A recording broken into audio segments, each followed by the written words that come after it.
प्रवीण भाई 2021 में सिर्फ 4 ब्लॉग से 15 लाख से ज्यादा रेवेन्यू जनरेट किया है। और इवन बात करें दिसंबर 2021 की तो उन्होंने $3000 प्लस अर्निंग जनरेट किया है सिर्फ एक एडसेंस की मदद से। नमस्कार दोस्तों, आज हमारे पास हमारे इस खास एपिसोड में एक खास मेहमान आया है जिसका नाम है प्रवीण कुमार और जिनका एक यूट्यूब चैनल भी है ब्लॉगिंग टेक नाम से, और उसका लिंक आपको डिस्क्रिप्शन बॉक्स में मिल जाएगा। और नमस्कार प्रवीण भाई, आपको हमारे इस चैनल पे मेरी तरफ से और मेरे सब्सक्राइबर की तरफ से बहुत बहुत शुभकामनाएं। दोस्तों, मेरा नाम प्रवीण कुमार है और भाई मैं 2018 से ब्लॉगिंग में फुल टाइम ब्लॉगिंग कर रहा हूं। और दोस्तों, इस वीडियो के माध्यम से मैं पूरी कोशिश करूंगा कि भी आप लोगों को इस वीडियो के माध्यम से काफ़ी सीखने को मिले, आपकी ब्लॉगिंग लाइफ में आपको ग्रो करने में काफ़ी हेल्प हो।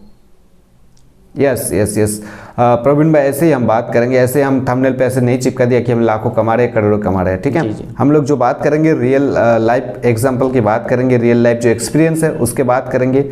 और सबसे पहला मेरा सवाल से शुरू कर लेते हैं, टाइम वेस्ट नहीं करेंगे, कि ब्लॉग को एज ए करियर, यानी एक ब्लॉगिंग को एज ए करियर माना जा सकता है आज के डेट में, क्योंकि आपने इतने सालों से ब्लॉगिंग कर रहे हो, इतने अच्छे पैसे जनरेट कर रहे हो, फिर भी कहीं आपके अंदर डाउट है कि ब्लॉगिंग में कुछ प्रॉब्लम हो सकती है, या फिर ब्लॉगिंग के साथ किसी एक लड़का चाहते हैं सिर्फ ब्लॉगिंग करना, तो वो एज ए करियर इसको ले सकता है या फिर नहीं? अकॉर्डिंग माई एक्सपीरियंस भाई ब्लॉगिंग मेरे को बिल्कुल बहुत ही ज़्यादा पसंद है। और दोस्तों, अगर मैं ब्लॉगिंग की बात करूं, अगर आज के समय की मैं बात करूं, तो भाई आने वाला जो समय है वो डिजिटल का ही है, यानी कि ज़्यादा से ज़्यादा लोग हमारे इंटरनेट पर आने वाले हैं। अभी तक बहुत ही कम परसेंटेज जो इंटरनेट पर आई है और भी आने वाले हैं।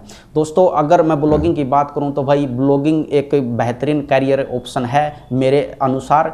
अगर आप एक 9 to 5 जॉब करते हैं और भाई आपको जो बॉस है, बॉस की आपको बिल्कुल दबाव में रहना पड़ता है, और भाई वहाँ पर आपको काफ़ी ज़्यादा प्रॉब्लम्स देखने को मिलती है। रही बात ब्लॉगिंग की, तो भाई ब्लॉगिंग में आपको फ्रीडम मिलती है, आप जब चाहो जब काम कर सकते हैं और जब चाहे आप छुट्टी ले सकते हैं, और भाई इसमें पैसा भी आप अनलिमिटेड कमा सकते हैं। और दोस्तों, मेरे हिसाब से भाई ब्लॉगिंग एक बेहतरीन करियर ऑप्शन है। अगर आप चाहो तो ब्लॉगिंग को एज ए करियर ले सकते हैं। अच्छा, अगर ब्लॉगिंग को ऐसे करियर लिया जा सकता है तो शुरुआत कैसे करें? यानी कि ब्लॉगिंग करने के लिए उसको कोई ना कोई एक नीच की जो फाइंड होता है वो सबसे बड़ा दिक्कत होता है, कि आज के डेट में लोग नीच एनालिसिस कर रहे हैं कि इस नीच पे ज़्यादा पैसा है, इस नीच पे ज़्यादा पैसा है, और ये ऐसा करना ज़रूरी भी है। तो एज ए नया ब्लॉगर जिनके पास आज तक एक भी ब्लॉग नहीं बना हुआ है, या फिर 1-2 ब्लॉग बनाया और ख़राब हो गया, ब्लॉग को ख़राब कर दिया खुद ही खुद, तो वो लोग कौन से एंगल से नीच को सबसे पहले सिलेक्ट करें ताकि जिस नीच पे आज के डेट में अच्छा पोटेंशियल है, ट्रैफिक आ सकता है, जो टॉपिक नया आ रहा है मार्केट में, या फिर उनके अंदर जो हुनर है, क्योंकि मेरे ख्याल से हर एक के अंदर कुछ ना कुछ हुनर रहता है, उस हुनर के एंगल से वो अपना ब्लॉग को शुरू करे, या फिर वो मार्केट रिसर्च करे, जिस मार्केट में ज़्यादा पैसा है उस नीच के ऊपर काम शुरू करे। सबसे पहले अगर मैं न्यू ब्लॉगर की बात करूं तो भाई सबसे पहले न्यू ब्लॉगर को सीखने पे ज़्यादा ध्यान देना चाहिए, पैसे पर कम। और भाई दूसरी बात, अगर ब्लॉग की बात करी जाए, निच की बात करी जाए, तो सबसे पहले जो न्यू ब्लॉगर है उसको भाई मल्टी निच पे आप वो काम कर सकता है, या फिर जिस निच में उसको इंटरेस्ट है उस निच पर काम कर सकता है। अगर भाई कोई न्यू ब्लॉगर है और मल्टी निच वेबसाइट पे वो काम करता है, तरह तरह के कंटेंट लिखता है, तो वहाँ से उसको किसी ना किसी एक कैटेगरी में ट्रैफिक मिलता है, तो भाई वहाँ से उसको ये चीज़ पता चल जाता है कि भाई इस कैटेगरी में अगर मैं काम करूँगा तो यहाँ से मेरे को ट्रैफिक मिल सकता है, तो भाई उस कैटेगरी में वो एक अपना डेडिकेटेड ब्लॉग बना सकता है और भाई वहाँ से ट्रैफिक ले सकता है। रही बात भाई कि ऐसा कोई निच खोजें जिसमें ज़्यादा पैसा है, तो भाई जब आप को नॉलेज हो जाएगी, जब आप एक सक्सेसफुल ब्लॉग बना लेंगे, तो भाई आप अपने आप ही ऐसे निच को खोज लेंगे जो कि आपके लिए मोर प्रॉफिटेबल होगा। तो सबसे पहले आपको सिर्फ अपने इंटरेस्ट वाले ब्लॉग को ही रन करना है। अच्छा, यहाँ पे प्रवीण भाई, मैंने आपको एक अननोन सवाल पूछना चाहूँगा कि मान लीजिए कि ये तो आम सवाल हो गया, एडसेंस अप्रूवल वगैरह वगैरह, इसके बारे में हम बात करेंगे, डिटेल्स आपसे जो है सलाह लेंगे, लेकिन उससे पहले जैसे कि आपने बताया ब्लॉगिंग को एज ए प्रोफेशन ले सकता है, मल्टीपल ब्लॉग अब जैसे आप रन करते हो, तो एक लोगों की एक कॉन्सेप्ट ऐसा होना चाहिए ना कि हम किस तरीके से एक ब्लॉग से 2 ब्लॉग, 2 ब्लॉग से 3 ब्लॉग, और 3 ब्लॉग से 4 ब्लॉग, 5 ब्लॉग, 10 ब्लॉग बना सकते हैं, और उसको कंसिस्टेंसी के साथ चला भी सकते हैं। यानी कि एक कॉन्सेप्ट होता है ना कि एक ऑफिस बिल्ड हो जाएगा, उसके अंदर सबके अंदर, मेरे अंदर भी है कि चलो यार मैं आने वाले टाइम पे जो है यहाँ पे एक ऑफिस बिल्ड करूँगा जहाँ पे हमारा 2-4 लड़का जो है हमारा राइटर रहेगा।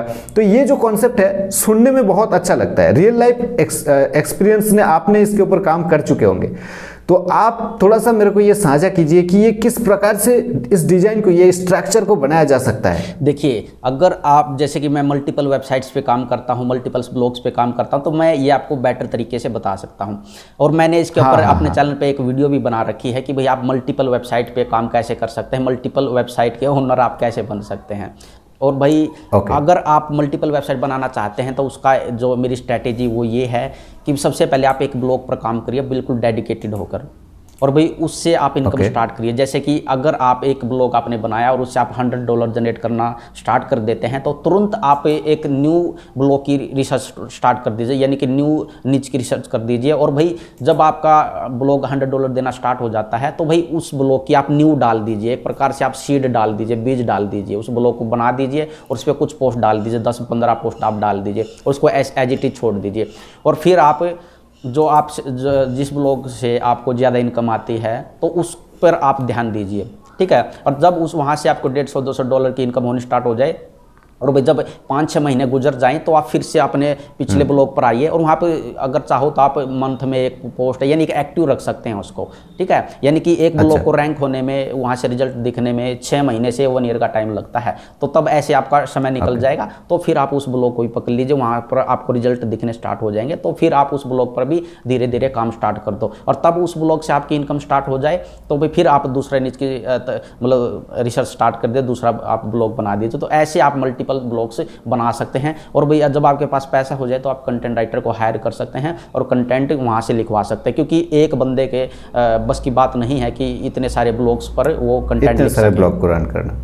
या बहुत बढ़िया आइडिया मिला हम लोगों की, एक ब्लॉग पे काम शुरू करो, उसमें जो $100-150 देना जब शुरू हो जाएगा उसको छोड़ के दूसरे ब्लॉग पे काम शुरू करो। ये कॉन्सेप्ट मेरे को भी जानना था कि इस तरीके से कॉन्सेप्ट पे कैसे मल्टीपल ब्लॉग पे काम किया जा सकता है। चलिए, अच्छा बात है। अच्छा, मान लेते हैं कि एक नया ब्लॉग बन गया और उसके अंदर लोगों ने कंटेंट डालना शुरू कर दिया और उसके निच के हिसाब से जो उन्होंने कंटेंट डालना शुरू किया उसके इंटरेस्ट के हिसाब से, तो उस ब्लॉग के अंदर कैटेगरी जो होता है हम लोगों का, वो कितना कैटेगरी रहेगा? पहले तौर पे एक ही कैटेगरी रहेगा जिसके अंदर हमारा इंटरेस्टेड, एग्जांपल कि हमारा इंटरेस्टेड जो है बिजनेस आइडिया, तो क्या एक ही कैटेगरी रहेगा बिजनेस आइडिया, उसके ऊपर हम लिखना शुरू करेंगे? देखो, अगर आप न्यू हैं तो भाई आप किसी ये मत देखिए कि एक कैटेगरी है, 2 कैटेगरी, सिर्फ आप लिखते जाइए। रही बात अगर आपको नॉलेज है, आप उसको सक्सेसफुल बनाना चाहते हैं और भाई आप एक या फिर 2 प्रकार के ब्लॉग्स होते हैं, तो आप 3 ही प्रकार के बोल सकते हैं, एक तो माइक्रो निच, एक निच वेबसाइट और एक मल्टी निच वेबसाइट। अब आपको देखना है कि आपको किस ब्लॉग पर काम करना। मल्टी निच वेबसाइट की हम बताता हूँ। अगर आपको मल्टी निच वेबसाइट पर काम करना है और भाई आपके पास 3 कैटेगरी हैं, हेल्थ, सरकारी योजना और भाई बिजनेस, तो भाई आप पहले बिजनेस किसी में से भी किसी एक कैटेगरी को आप पकड़िए। जैसे बिजनेस पकड़ लेते हैं हम, तो उस पर आपको 100 आर्टिकल लिखने हैं, क्वालिटी आर्टिकल लिखने हैं और फिर आपको दूसरी ऐसे करके आपको तीनों कैटेगरी को पकड़ना है। इससे क्या होगा कि आपका तीनों कैटेगरी के अंदर आपकी अथॉरिटी बनना स्टार्ट हो जाएगा और आपकी जो ब्लॉग है एज ए ब्रांड ब्लॉग, मतलब जो गूगल देखेगा उसको आपकी, यानी मल्टीपल कैटेगरी के अंदर उसकी अथॉरिटी होगी। अच्छा, ये जो मल्टीपल कैटेगरी होगा इसका ऑथर सेम रहेगा? नहीं, ऑथर आप अलग अलग रखिए, ये बताना मैं भूल गया। जैसे कि बिजनेस है, ठीक है, बिजनेस का ऑथर अलग रखिए, हेल्थ है उसका ऑथर अलग रखिए, सरकारी योजना उसका ऑथर अलग रखिए। और वही उसके साथ में उसके जो होते हैं ना सोशल जो हैंडल्स होते हैं उसका भी वहाँ पर लिंक दीजिए कि अगर आप इनसे कनेक्ट करना चाहते हैं तो वही सोशल हैंडल्स पर इनसे जुड़ सकते हैं। ओके, तो इसमें क्या होता है कि ये चीज़ें अगर मान लीजिए कि किसी एक ये काम कर रहा है, राइट, तो वो भी जो है अलग अलग नाम से ही ऑथर बनाए और उसको अलग अलग ऑथर से जो है कंटेंट को पब्लिश करे। हाँ, वो अपने हिसाब से आप कर सकते हैं, अपने हिसाब से कोई भी, वैसे मैं बता रहा हूँ फेक भी डाल सकते हैं, ऐसा नहीं है कि वो जेन्युइन बंदा हो तो ऐसे बना सकते हैं आप, सिर्फ हमें गूगल को दिखाना है। क्योंकि इससे गूगल पकड़ता है कि हाँ चलो भाई किसी एक आदमी का या फिर एक बंदे का एक ही चीज़ पे नॉलेज है और ये ब्लॉग का अथॉरिटी बिल्ड होने में हेल्प करता है। Right, okay. तो शुरू में हम लोग एक ही कैटेगरी के ऊपर काम करेंगे और देखिए, ब्लॉगर के अंदर एक कॉन्सेप्ट तो रहता ही है कि हमको एडसेंस अप्रूवल चाहिए और डेफिनेटली चाहिए अभी। तो एडसेंस अप्रूवल के लिए वो सबसे कम से कम कितना पोस्ट डाले और उसके बाद उसको एडसेंस अप्रूवल के लिए सेंड करें? देखिए, सबसे पहली बात तो ये है कि भाई एडसेंस अप्रूवल के लिए हमारे को मतलब कोई ऐसा रूल रेगुलेशन नहीं है गूगल का कि भाई आपकी ब्लॉग पर पार्टिकुलर इतना ट्रैफिक होगा तभी हम आपको अप्रूवल देंगे। तो भाई गूगल एडसेंस का अप्रूवल आपको 0 ट्रैफिक में भी मिल सकता है। सिर्फ उसके लिए क्या रिक्वायरमेंट है, आपका कंटेंट क्वालिटी होना चाहिए, क्वालिटी कंटेंट होना चाहिए, उसके गूगल की गाइडलाइन के हिसाब से होना चाहिए, नेविगेशन अच्छा होना चाहिए, सिंपल डिज़ाइन होना चाहिए। अगर आपके ब्लॉग में ये चीज़ें हैं तो भाई एडसेंस का अप्रूवल आपको मिल जाएगा इजीली, इसमें कोई भी इशू की बात नहीं है। अगर मैं अपनी बात करूं और ट्रैफिक कितना चाहिए होता है? ट्रैफिक बिल्कुल 0 भी होगा तब भी आपको एडसेंस का अप्रूवल मिल जाएगा। बट अगर ट्रैफिक 0 है तो उसका एडसेंस अप्रूवल कराने का कोई भी उसमें फायदा नहीं है, क्योंकि जब आपके पास फायदा नहीं है फिर एडसेंस अप्रूवल मिल जाता है। अप्रूवल मिल जाता है, बस उसका कोई फायदा ही नहीं, क्योंकि एडसेंस अप्रूवल आप पैसे कमाने के लिए तो ले रहे हो भाई। जब आपके पास ट्रैफिक ही नहीं है तो एडसेंस का क्या करोगे? अच्छा, यहाँ पे एक सवाल मैं पूछना चाहूँगा कि अभी तो सबके दिमाग में ये चलता है कि पोस्ट लिखने के लिए हमको कीवर्ड रिसर्च करना चाहिए। 3 सवाल मैं एक साथ पूछना चाहूँगा। एक तो हो गया कीवर्ड रिसर्च किस प्रकार से नए लोग करें, दूसरा हो गया कि कितने वर्ड का पोस्ट लिखना चाहिए ताकि वो थीन कंटेंट, लो वैल्यू कंटेंट के दायरे में ना आए, और तीसरा सवाल थोड़ा सा टेक्निकली है कि पोस्ट का टाइटल वगैरह किस प्रकार से डालें। देखो, सबसे पहली बात तो कीवर्ड रिसर्च की हम बात कर लेते हैं। तो भाई कीवर्ड रिसर्च में जो मैं यूज करता हूं और मोस्टली लोग जो यूज करते हैं वो यूज करते हैं गूगल ऑटो सजेशन और गूगल ऑटो कंप्लीट। यानी कि जब गूगल में हम कोई लिखते हैं, कुछ लिखते हैं तो गूगल हमारे को ऑटो कंप्लीट यानी पूरा उसको कंप्लीट करके दिखाता है। तो भाई सबसे पहले तो मैं इस चीज़ का आप यूज करिए, और दूसरे नंबर पर आप ऑटो सजेशन का यूज करिए। ऐसे करने से आपको एक तो लॉन्ग टेल कीवर्ड मिलेंगे और ऐसे कीवर्ड मिलेंगे इजी टू रैंक, जिस पे आप लिखोगे कंटेंट और आपका 15 दिन से लेकर 1 मंथ के अंदर रैंक हो जाएगा। ठीक है। और भाई हाँ, कीवर्ड रिसर्च में आप ऐसा कर सकते हैं, और भाई धीरे धीरे अपना दिमाग लगा के और भी इसको आप नेक्स्ट लेवल पे यूज कर सकते हैं। आप जैसे यूज करोगे तो आपको अपने आप ही कॉन्फिडेंस आएगा और आप अपने आप ही अच्छे अच्छे कीवर्ड निकाल पाओगे। और दूसरी बात, एक क्वेश्चन हब नाम से एक टूल है गूगल का, आपको पता है आरूप जी, आप उसको यूज करके भाई अच्छे अच्छे कीवर्ड निकाल सकते हैं। ऐसे कीवर्ड निकाल सकते हैं जो कि लोग सर्च कर रहे हैं लेकिन उस पर कंटेंट उपलब्ध नहीं है, कोई कंटेंट नहीं है। हाँ, और दूसरा मेरा सवाल था कि पोस्ट कितना वर्ड का होना चाहिए ताकि लो वैल्यू कंटेंट या फिर थीन कंटेंट एरर क्रिएट ना करे? भाई ऐसा मतलब सिर्फ ये लगा ले कि लोग मिथ है ये कि इतने वर्ड का कंटेंट होना चाहिए, ऐसा कुछ नहीं है। जितने वर्ड के अंदर आपकी क्वेरी का जो क्वेश्चन आप दे पाते हैं आसानी से, यूजर को ये भी ना लगे कि लंबा खींच दिया। ठीक है, बस जितने वर्ड में आप अपनी पोस्ट को ख़त्म कर पाते हैं अच्छे से, बस उतने ही वर्ड में आपकी जो है पोस्ट कंप्लीट हो जानी चाहिए। उसमें वर्ड काउंट की कोई भी इशू नहीं है कि आपको 1000 वर्ड का लिखना, 500 का लिखना है, 2000 का लिखना है, ऐसा कुछ नहीं है। बस आपकी जो क्वेरी है उसको सोल्व कर देना है अपनी पोस्ट के अंदर, वर्ड काउंट मैटर नहीं करता।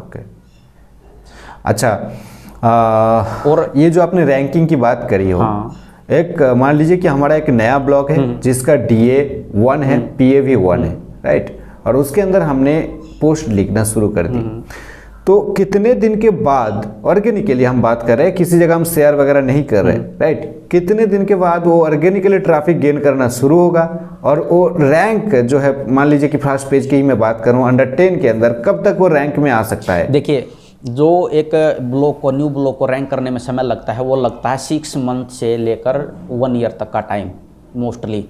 ठीक है, तो भाई ऐसे में आप क्या कर सकते हैं, जैसे कि आप अपने ब्लॉग पर रेगुलर काम करते जाइए। जैसे कि एक शेड्यूल मेंटेन कर लेते हैं ना हम, जैसे कि मेरे को डेली एक पोस्ट डालनी है, वीकली एक पोस्ट डालनी है, तो उस हिसाब से आप डालते जाइए। तो भाई मैं होप करता हूँ अगर आप ऐसे काम करेंगे और क्वालिटी कंटेंट लिखेंगे और कीवर्ड रिसर्च अच्छा करेंगे जैसे मैंने आपको बताया, तो भाई आपको 6 मंथ के अंदर ही रिजल्ट्स देखने को मिल जाएंगे।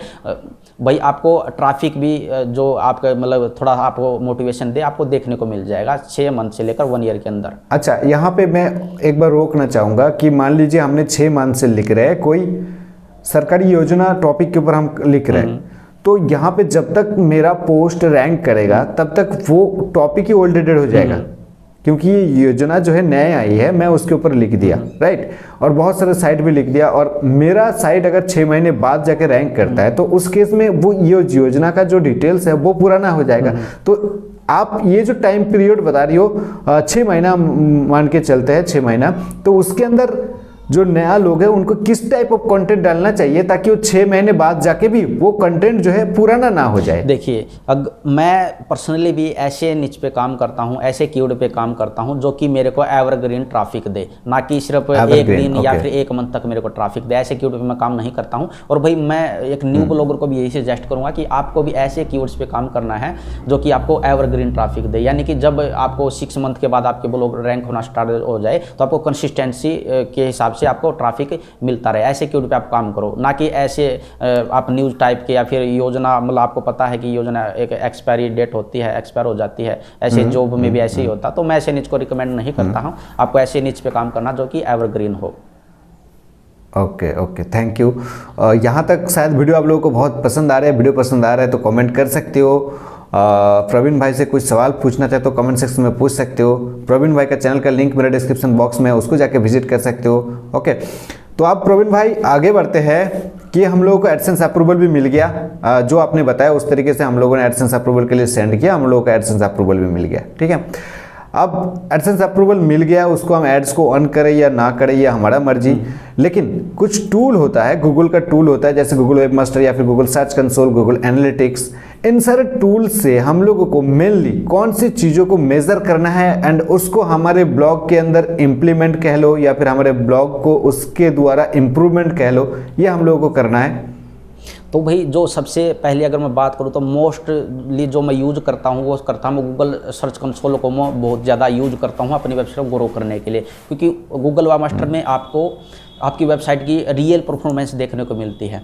ठीक है, यानी कि जो रियल परफॉर्मेंस होती है वो सिर्फ आप ही देख सकते हैं, जो कि जैसे आप एचरीफ है, सेमरस है, उसमें आपको मतलब कोई अगर देखता तो उसमें रियल आपकी ब्लॉग की परफॉर्मेंस नहीं दिखती है, आपको सिर्फ अंदाज़ा ले सकते हैं।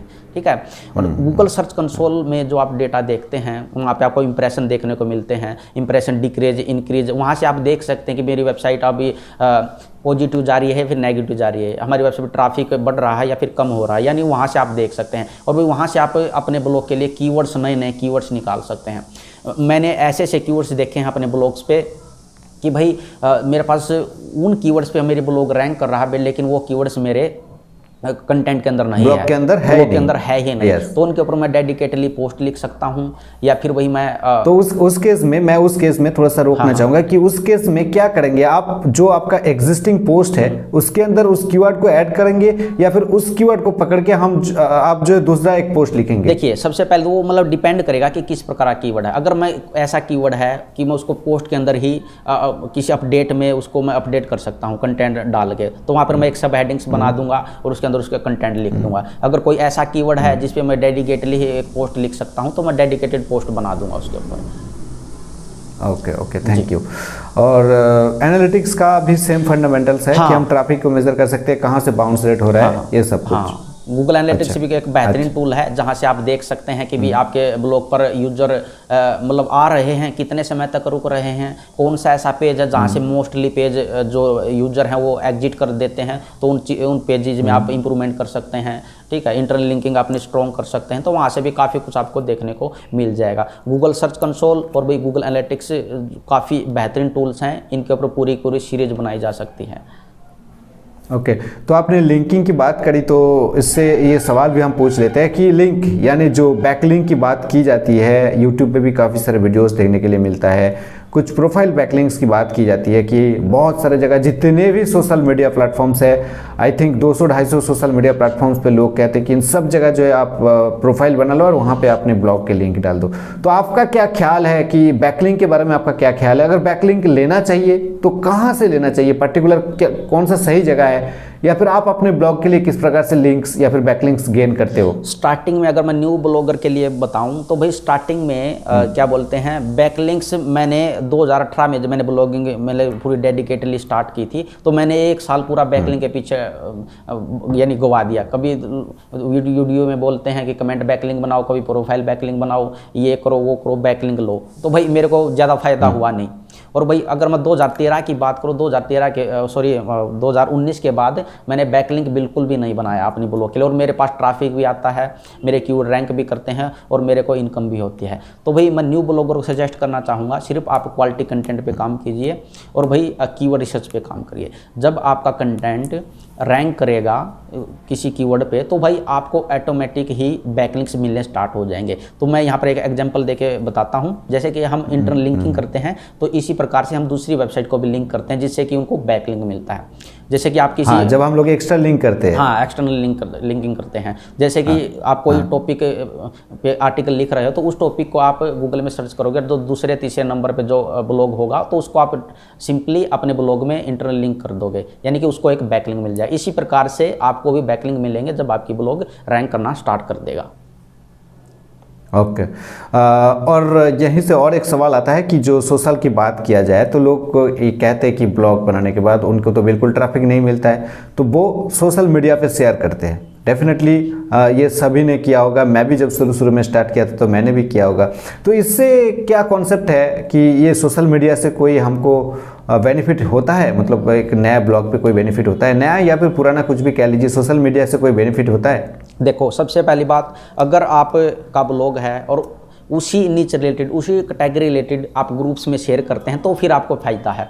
लेकिन मैंने जो न्यू ब्लॉगर्स हैं, अगर मैं न्यू ब्लॉगर्स की बात करूँ तो वो क्या करते हैं, किसी भी पोस्ट को उठाते हैं और कहीं भी वो पेस्ट कर देते हैं, कहीं भी वो मतलब चिपका देते हैं, तो वो गलत है। ऐसा मत करो। अगर आपके पास कोई ऐसी स्पेसिफिक जगह नहीं है जो कि आपके रिलेटेड, जो आपके ट्रैफिक है, जो आपका नीच है उससे रिलेटेड वहाँ पे ऑडियंस है, तो भाई वहाँ पर आप उसको शेयर करो। ऐसी जगह मत शेयर करो जहाँ पर उसका कोई सेंस नहीं बनता। उससे भाई आपको नुकसान होगा, लोग आएंगे क्लिक करके और फिर बाउंस बैक कर जाएंगे, यानी कि आपको नुकसान ही होगा, कोई फ़ायदा नहीं होगा ऐसे। अगर आपके यहाँ पे एक इंटरेस्टिंग सवाल मेरे दिमाग में आया है कि एक नया ब्लॉग, मान लीजिए कि हमारा एक नया ब्लॉग है, आपका एक पुराना ब्लॉग है, राइट। हमने पोस्ट पब्लिश किया, बहुत मेहनत से, बहुत शिद्दत से उस पोस्ट को लिखने के बाद पब्लिश किया, और पुराना ब्लॉग यानी आप ही मान लीजिए कि आपने मेरे ब्लॉग पे आया, मेरे पूरा पोस्ट को कॉपी किया और आप अपने पुराना एग्जिस्टिंग अच्छे ऑथोरिटी साइट पे डाल दिया।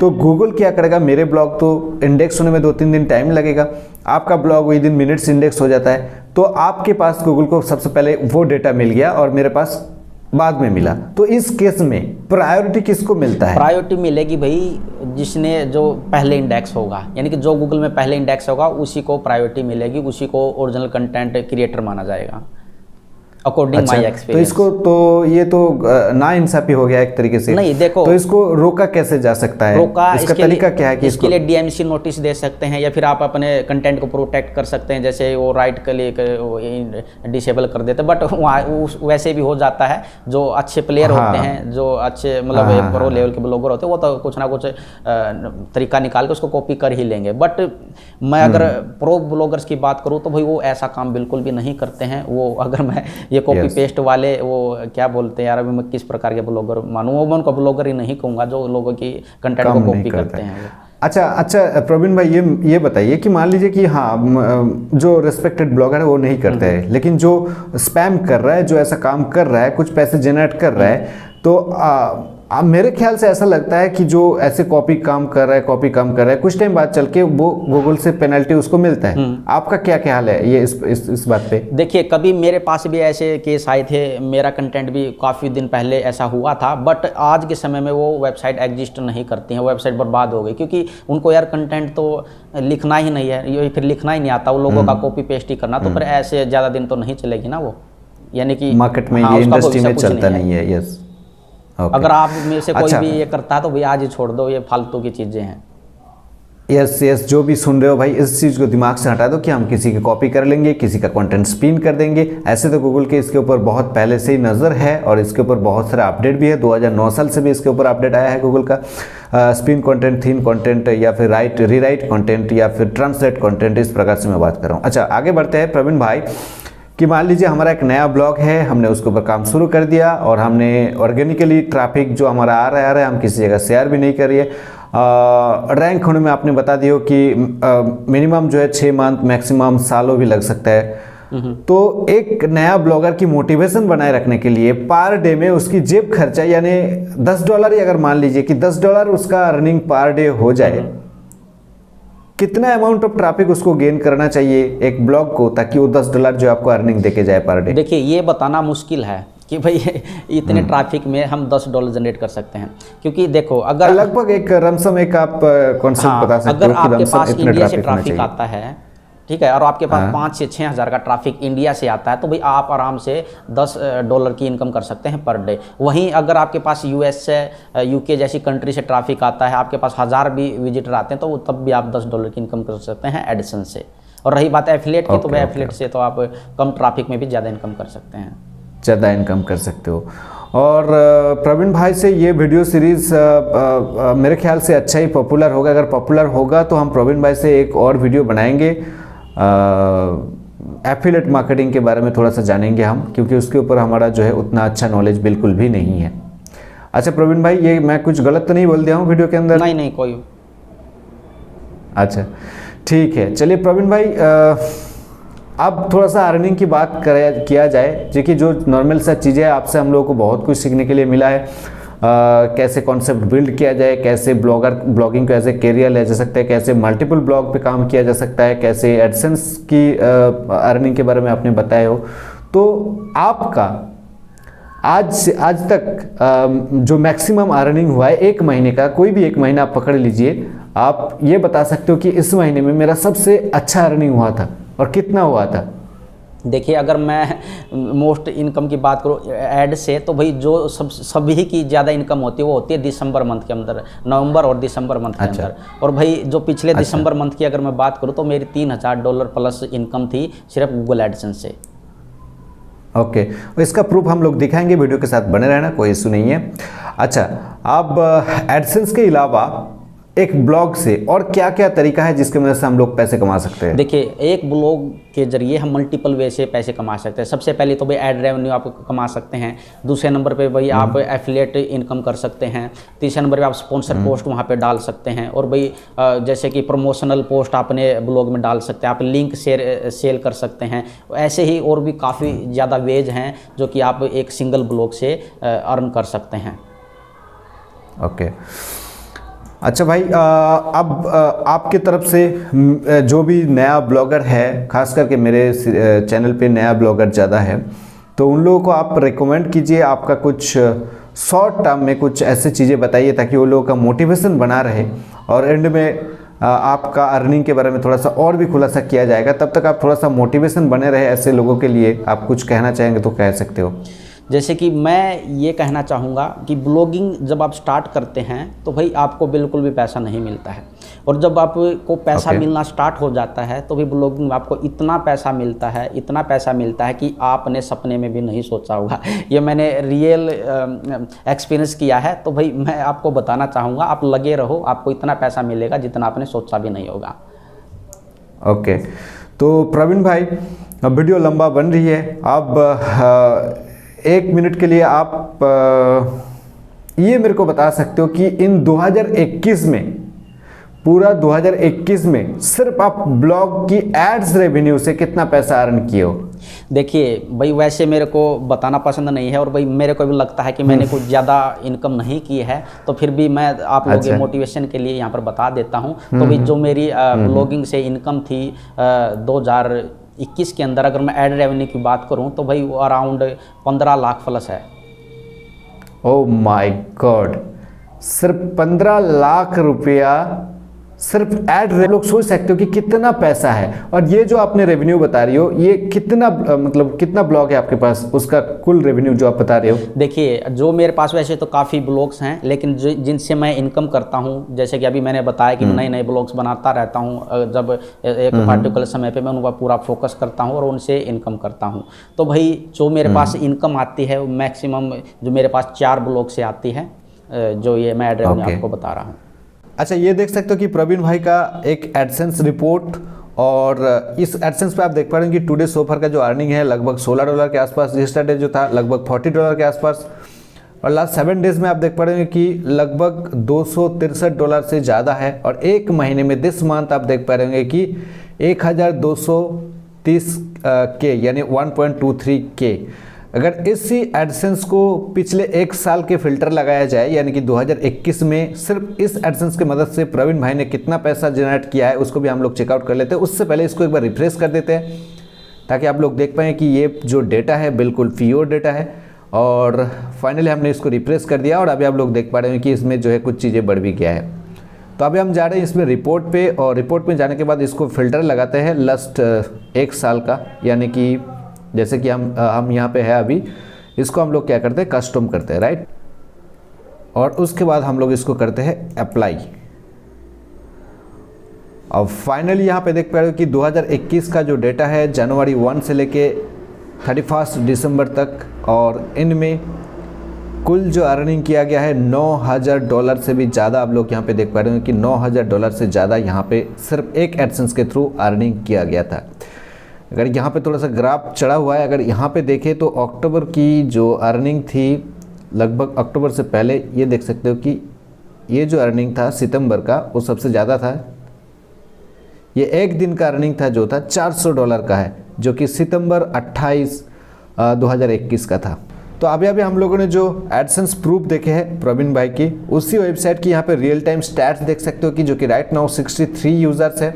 अगर इसको देखा जाए थोड़ा सा ऑडियंस को चेक करके कि कुल कितना ऑडियंस आए थे पूरे एक साल के अंदर ताकि उनके बिहाफ पे उनको ये रेवेन्यू जनरेट हुआ है, तो हम चलते हैं इसके ओवरव्यू पे, ऑडियंस के ओवरव्यू पे, और जाने के बाद हम लोग इसको थोड़ा सा फिल्टर कर लेते हैं 2021, एंड उसके बाद हम लोग इसको अप्लाई करते हैं।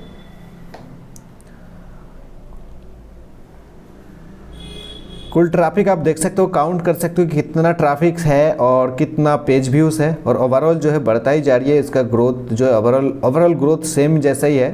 तो भाई आप लोगों ने प्रूफ भी देख लिए हो कि प्रवीण भाई कितना पैसा सिर्फ ब्लॉगिंग की एड रेवेन्यू से जनरेट करता है, और एक लाइक तो बनता है यहाँ तक वीडियो देखने के लिए। आई होप कि वीडियो आप लोगों को बहुत ज्यादा पसंद आई। वीडियो पसंद है वीडियो को लाइक कर सकते हो। चैनल पर ऐसे कमाल की वीडियो देखने के लिए चैनल के साथ जुड़ जाओ यार। मैं मिलता हूं अगले वीडियो में, तब तक के लिए आप बहुत ही खुश रहिए, दूसरों को ढेर सारे खुशियां बांटते रहिए। बाय।